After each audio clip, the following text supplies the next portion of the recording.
Bonjour à tous, c'est Clarisse. Bienvenue dans un ticket gratuit pour le paradis. Je vous rappelle que vous pouvez me retrouver chaque dimanche matin sur les applications Apple, Samsung, Spotify, YouTube, Patreon, etc. La lecture de la Bible est gratuite. Je vous invite à vous abonner pour avoir accès à l'étude du passage et à des bonus.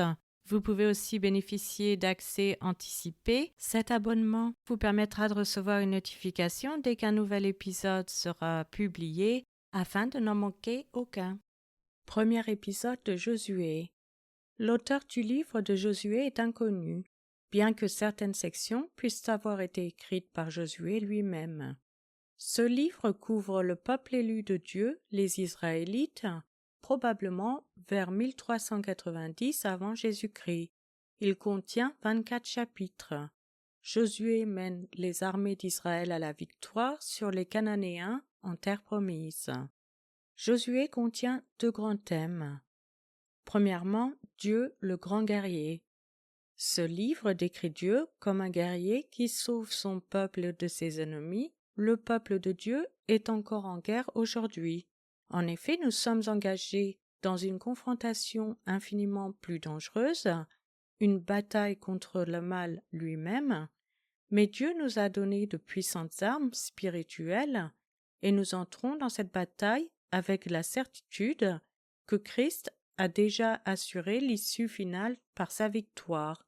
Et deuxièmement, la fidélité de Dieu. La seconde moitié du livre de Josué décrit la fidélité de Dieu à ses promesses. À mesure qu'Israël prenait possession du pays, les anciennes promesses faites à Abraham devinrent des réalités concrètes. Dieu est le gardien de ses promesses, et les chrétiens d'aujourd'hui ont reçu les plus précieuses promesses dont chacun s'accomplit en Jésus. Aujourd'hui, cette étude concerne le messager avec deux grandes parties. La première est le message de l'Éternel à Josué et la seconde est le message de Josué au peuple. Passons à la lecture d'un passage de la Bible. Josué chapitre 1. Après la mort de Moïse, serviteur de l'Éternel, l'Éternel dit à Josué, fils de Nun, serviteur de Moïse, « Moïse, mon serviteur est mort. Maintenant lève-toi, passe ce Jourdain, toi et tout ce peuple, pour entrer dans le pays que je donne aux enfants d'Israël. Tout lieu que foulera la plante de votre pied, je vous le donne, comme je l'ai dit à Moïse. Vous aurez pour territoire depuis le désert et le Liban, jusqu'au grand fleuve, le fleuve de l'Euphrate, tout le pays des Essiens, et jusqu'à la grande mer vers le soleil couchant. Nul ne tiendra devant toi tant que tu vivras. Je serai avec toi comme j'ai été avec Moïse. Je ne te délaisserai point, je ne t'abandonnerai point. Fortifie-toi et prends courage, car c'est toi qui mettras ce peuple en possession du pays que j'ai juré à leur père de leur donner. Fortifie-toi seulement et aie bon courage en agissant fidèlement selon toute la loi que Moïse mon serviteur t'a prescrite. Ne t'en détourne ni à droite ni à gauche, afin de réussir dans tout ce que tu entreprendras. Que ce livre de la loi ne s'éloigne point de ta bouche, médite-le jour et nuit pour agir fidèlement selon tout ce qui est écrit, car c'est alors que tu auras du succès dans tes entreprises, c'est alors que tu réussiras. Ne t'ai-je pas donné cet ordre? Fortifie-toi et prends courage. Ne t'effraie point et ne t'épouvante point, car l'Éternel ton Dieu est avec toi dans tout ce que tu entreprendras. Josué donna cet ordre aux officiers du peuple. Parcourez le camp et voici ce que vous commanderez au peuple. Préparez-vous des provisions, car dans 3 jours vous passerez ce Jourdain pour aller conquérir le pays dont l'Éternel votre Dieu vous donne la possession. Josué dit aux Rubénites, aux Gadites et à la demi-tribu de Manassé, rappelez-vous ce que vous a prescrit Moïse, serviteur de l'Éternel, quand il a dit, « L'Éternel votre Dieu vous a accordé du repos et vous a donné ce pays. Vos femmes, vos petits-enfants et vos troupeaux resteront dans le pays que vous a donné Moïse de ce côté-ci du Jourdain, mais vous tous, hommes vaillants, vous passerez en armes devant vos frères, et vous les aiderez jusqu'à ce que l'Éternel ait accordé du repos à vos frères comme à vous, et qu'ils soient aussi en possession du pays que l'Éternel votre Dieu leur donne. Puis vous reviendrez prendre possession du pays qui est votre propriété, et que vous a donné Moïse, serviteur de l'Éternel, de ce côté-ci du Jourdain, vers le soleil levant. Ils répondirent à Josué en disant, « Nous ferons tout ce que tu nous as ordonné, et nous irons partout où tu nous enverras. Nous t'obéirons entièrement, comme nous avons obéi à Moïse. Veuille seulement l'Éternel ton Dieu être avec toi, comme il a été avec Moïse. Tout homme qui sera rebelle à ton ordre et qui n'obéira pas à tout ce que tu lui commanderas sera puni de mort. Fortifie-toi seulement et prends courage. » Passons à l'étude de ce passage. Dans le verset 1, nous avons « serviteur de l'Éternel ». Voir Exode, chapitre 14, verset 31. Israël vit la main puissante que l'Éternel avait dirigée contre les Égyptiens. Et le peuple craignit l'Éternel, et il crut en l'Éternel et en Moïse son serviteur.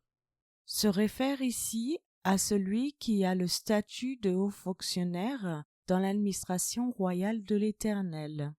C'est un titre spécial utilisé pour désigner ceux que l'Éternel, en tant que grand roi, a pris à son service. Ils servent en tant que membres de l'administration royale de Dieu. Par exemple, il a été utilisé spécialement pour Abraham dans Genèse chapitre 26 verset 24. « Je suis le Dieu d'Abraham ton père. Ne crains point car je suis avec toi. Je te bénirai et je multiplierai ta postérité à cause d'Abraham mon serviteur. » Pour Moïse dans Exode chapitre 14 verset 31. « Et le peuple craignit l'Éternel et il crut en l'Éternel et en Moïse son serviteur. » Et dans Josué chapitre 1 verset 1, « Après la mort de Moïse, serviteur de l'Éternel, l'Éternel dit à Josué, fils de Nun, serviteur de Moïse. » Pour Josué, dans Josué chapitre 24 verset 29, « Après ces choses, Josué, fils de Nun, serviteur de l'Éternel, mourut, âgé de 110 ans. » Pour David, dans 2 Samuel chapitre 3 verset 18, l'Éternel a dit de lui, « C'est par David mon serviteur que je délivrerai mon peuple d'Israël de la main des Philistins et de la main de tous ses ennemis. » Et dans 2 Samuel chapitre 7 verset 5, « Va dire à mon serviteur David, ainsi parle l'Éternel. Est-ce toi qui me bâtiras une maison pour que j'en fasse ma demeure ?» Pour Samuel, dans 1 Samuel chapitre 3 verset 10, « L'Éternel vint et se présenta, et il appela comme les autres fois, « Samuel, Samuel !» Et Samuel répondit, « Parle, car ton serviteur écoute. » Pour Élie, dans 2 Rois chapitre 9 verset 36, ils retournèrent l'annoncer à Jéhu qui dit, « C'est ce qu'avait déclaré l'Éternel par son serviteur Élie, le Tishbite. » Pour les prophètes, dans 2 Rois chapitre 9 verset 7, « Tu frapperas la maison d'Achab, ton maître, et je vengerai sur Jézabel le sang de mes serviteurs, les prophètes, et le sang de tous les serviteurs de l'Éternel. » Pour Israël, collectivement dans Ésaïe chapitre 41, versets 8 et 9, « Mais toi, Israël, mon serviteur, Jacob que j'ai choisi, race d'Abraham que j'ai aimé, toi que j'ai pris aux extrémités de la terre, et que j'ai appelé d'une contrée lointaine, à qui j'ai dit, tu es mon serviteur, je te choisis et ne te rejette point. » Et même pour un roi étranger que l'Éternel a utilisé pour réaliser son dessein, dans Jérémie chapitre 25 verset 9, « J'enverrai chercher tous les peuples du septentrion, dit l'Éternel, et j'enverrai auprès de Nabuchadnezzar, roi de Babylone, son serviteur. Je le ferai venir contre ce pays et contre ses habitants et contre toutes ces nations alentour, afin de les dévouer par interdit et d'en faire un objet de désolation et de moquerie des ruines éternelles. Voir aussi Deutéronome chapitre 34 verset 5. Moïse, serviteur de l'Éternel, mourut là, dans le pays de Moab, selon l'ordre de l'Éternel. Psaume chapitre 18 verset 1. du serviteur de l'Éternel de David. Le titre désigne David dans sa fonction royale comme en fait un fonctionnaire dans le règne royal de l'Éternel sur son peuple, comme l'étaient Moïse, Josué, les prophètes Élie, Jonas, Ésaïe et Daniel. Voir Ésaïe chapitre 42 verset 1. Voici mon serviteur que je soutiendrai, mon élu, en qui mon âme prend plaisir. J'ai mis mon esprit sur lui, il annoncera la justice aux nations. Cité en partie dans Matthieu chapitre 12 versets 18 à 21, en référence à Christ. Il y a 4 chants de serviteurs dans lesquels le serviteur est le Messie. Il est Israël dans sa forme idéale. La nation devait être un royaume de prêtres, mais le Messie serait le souverain sacrificateur qui expierait les péchés du monde. Cyrus a été présenté comme un libérateur de Babylone, mais le serviteur délivrerait le monde de son esclavage au péché. Dans le verset 2, nous avons « Pour entrer dans le pays que je donne aux enfants d'Israël ». C'est un thème central du Pentateuque, à voir dans Genèse chapitre 12, verset 1. L'Éternel dit à Abraham, « Va-t'en de ton pays, de ta patrie, et de la maison de ton père, dans le pays que je te montrerai. » Abraham doit quitter le monde sédentaire des nations post-Babel et commencer un pèlerinage avec Dieu vers un monde meilleur créé par Dieu, à voir dans Genèse chapitre 11 verset 1 à verset 9 et chapitre 24 verset 7, voir aussi Hébreux chapitre 11 verset 10 comme suit. Car il attendait la cité qui a de solides fondements, celle dont Dieu est l'architecte et le constructeur. Ici commence l'histoire de comment l'Éternel, Yahweh, le Dieu d'Abraham, le Dieu d'Isaac et le Dieu de Jacob, dans Exode chapitre 3 verset 16, le Dieu d'Israël, dans Exode chapitre 5 verset 1, s'est créé un peuple qui le reconnaissait comme le seul vrai Dieu et qui avait pour patrie une place dans le monde qui serait appelée la terre de l'Éternel, dans Josué chapitre 22 verset 9, et même au lieu que tu as préparé pour ta demeure, au sanctuaire que tes mains ont fondé, dans Exode chapitre 15 verset 17. Dans le monde antique de l'Ancien Testament, tous les dieux qui étaient adorés et sur lesquels on comptait étaient les dieux d'un lieu particulier et ou d'un peuple particulier, une famille, une tribu ou une nation. Le choix des dieux à vénérer par l'unité sociale reposant entre les mains du ou des chefs communaux. Le moyen le plus efficace pour le vrai Dieu de pénétrer dans un tel monde religieux et d'obtenir une reconnaissance mondiale était d'établir une relation avec un chef de famille patriarcal et de l'éloigner de son clan idolâtre et du ou des lieux avec lesquels ces dieux étaient liés et d'établir la maison de ce patriarche comme les débuts d'un peuple qui ne reconnaissait que lui comme leur Dieu, puis de les localiser dans un lieu, une terre, qu'ils revendiquaient comme étant le sien, la sienne. C'est le programme que Yahweh a initié en appelant Abraham à quitter sa famille et sa patrie et à commencer un pèlerinage dirigé par Yahweh, qui amènerait les nations à reconnaître que le Dieu d'Abraham, le Dieu d'Israël, est le seul vrai Dieu. Le reste des relations de Yahweh avec les patriarches et avec Israël est au centre des Écritures de l'Ancien Testament qui racontent comment ce pèlerinage avançait toujours vers l'accomplissement des desseins de Yahweh. Voir aussi Genèse chapitre 50 verset 24. Joseph dit à ses frères, « Je vais mourir, mais Dieu vous visitera, et il vous fera remonter de ce pays-ci dans le pays qu'il a juré de donner à Abraham, à Isaac et à Jacob. » Exode chapitre 3 verset 8. Je suis descendu pour le délivrer de la main des Égyptiens et pour le faire monter de ce pays, dans un bon et vaste pays, dans un pays où coule le lait et le miel, dans les lieux qu'habitent les Cananéens, les Essiens, les Amoréens, les Phérysiens, les Éviens et les Jébusiens. Et chapitre 23 verset 31. J'établirai tes limites depuis la mer Rouge jusqu'à la mer des Philistins, et depuis le désert jusqu'au fleuve, car je livrerai entre vos mains les habitants du pays, et tu les chasseras devant toi. Deutéronome chapitre 1 verset 8.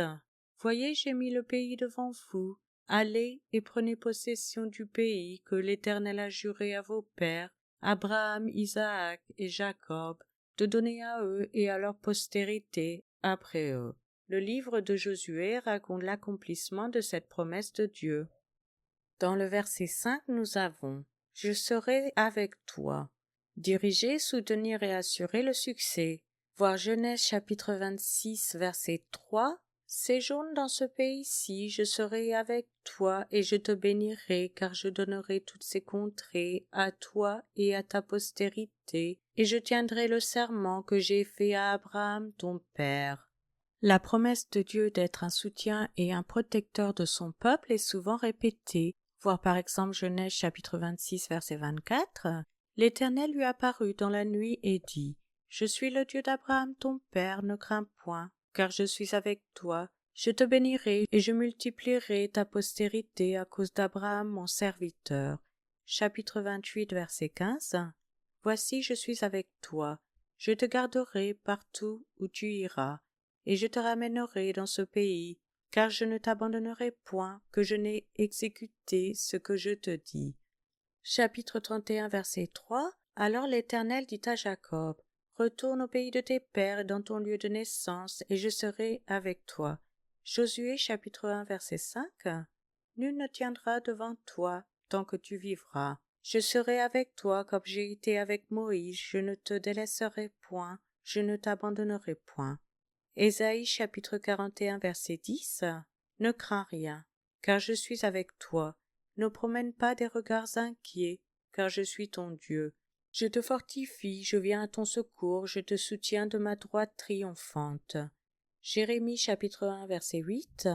Ne les crains point, car je suis avec toi pour te délivrer, dit l'Éternel. Et verset 19. Ils te feront la guerre, mais ils ne te vaincront pas. Car je suis avec toi pour te délivrer, dit l'Éternel. Matthieu chapitre 28, verset 20. Et enseignez-leur à observer tout ce que je vous ai prescrit. Et voici, je suis avec vous tous les jours jusqu'à la fin du monde. Actes chapitre 18, verset 10.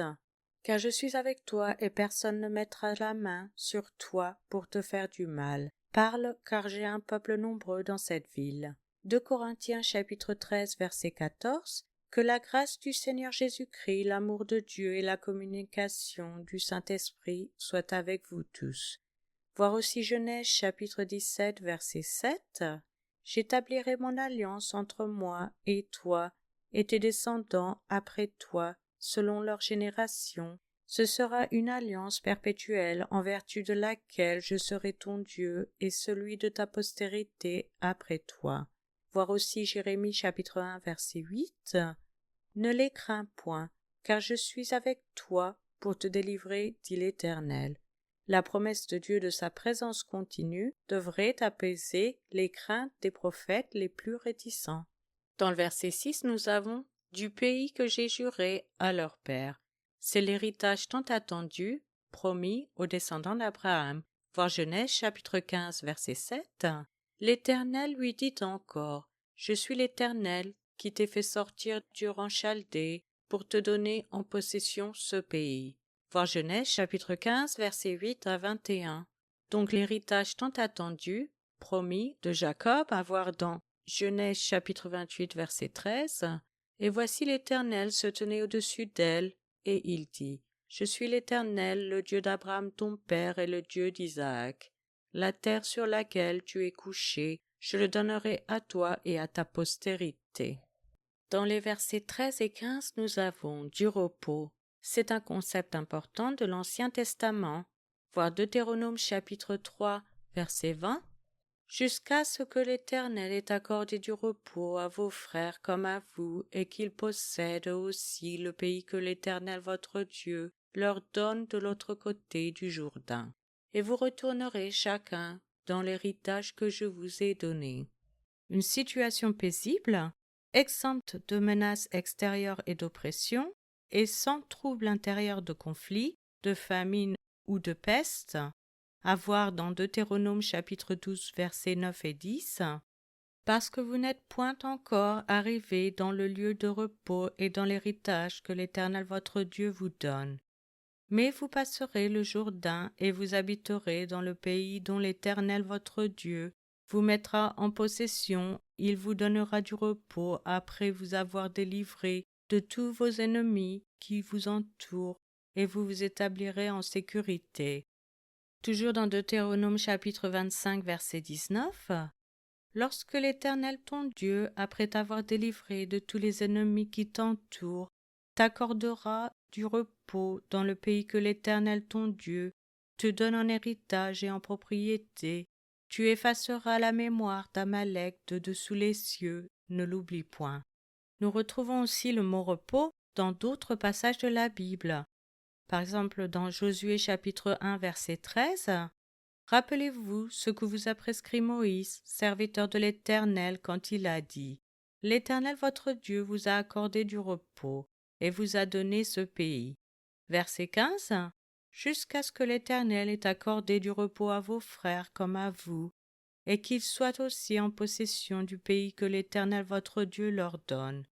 Puis vous reviendrez prendre possession du pays qui est votre propriété et que vous a donné Moïse, serviteur de l'Éternel, de ce côté-ci du Jourdain vers le soleil levant.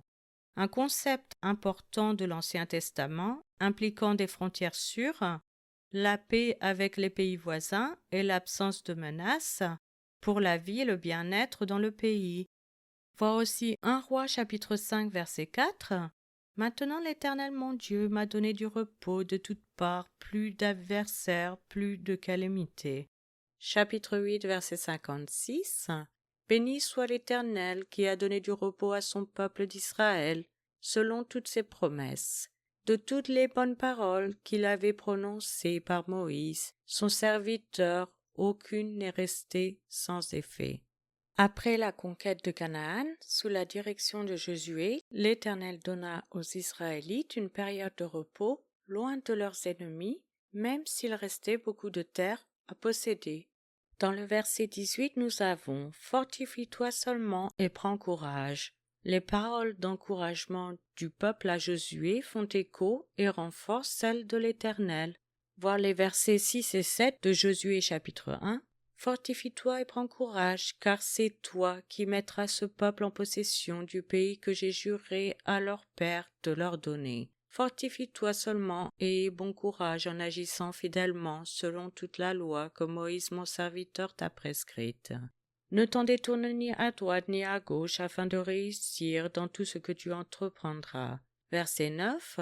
Ne t'ai-je pas donné cet ordre, fortifie-toi et prends courage, ne t'effraie point et ne t'épouvante point, car l'Éternel ton Dieu est avec toi dans tout ce que tu entreprendras. Je vous remercie à tous d'avoir écouté, c'était Clarisse dans un ticket gratuit pour le paradis.